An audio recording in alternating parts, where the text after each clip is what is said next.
In this video, I'm going to show you how to make a graph with a line of best fit using Google Sheets.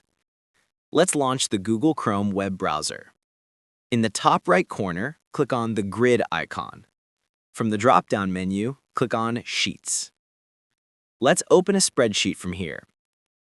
You can see that I've already entered some data in columns A and B.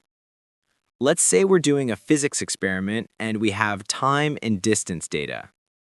The order of the data matters here. Whatever you put in column A will go on the x-axis, which is the horizontal axis, and whatever you put in column B will go on the y-axis, which is the vertical one. Usually your independent variable goes in column A and your dependent variable goes in column B. Now, to make the graph, select your data by clicking and dragging from the first cell to the last. Once your data is selected, go up to Insert and choose Chart. The default chart that appears usually isn't what we want, especially for scientific data. Instead, we're going to change it to a scatter chart, which is much better for showing relationships between variables. On the right side, click on the Chart Type option and scroll down until you find Scatter Chart, then select it. You'll see that Sheets automatically assigns the A column to the x-axis and the B column to the y-axis. You can also add multiple data series if needed. Next, click on Customize, then expand the Series tab.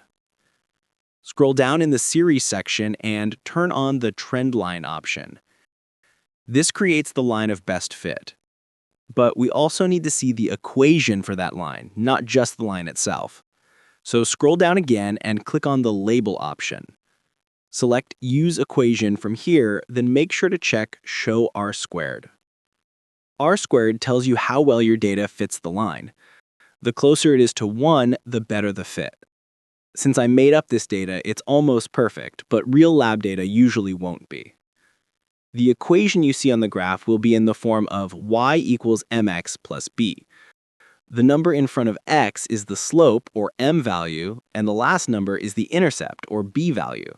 For example, if the equation says y equals 2.11x plus 0.476, then 2.11 is your slope and 0.476 is your intercept. This equation is what you'll use most of the time when analyzing linear data. The most important step is adding the trend line and displaying the equation under Customize so you can use it in your analysis.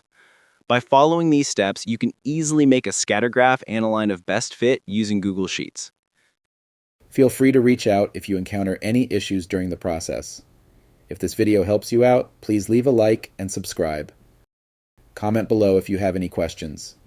If you need further assistance, consider hiring a professional using the link in this video below.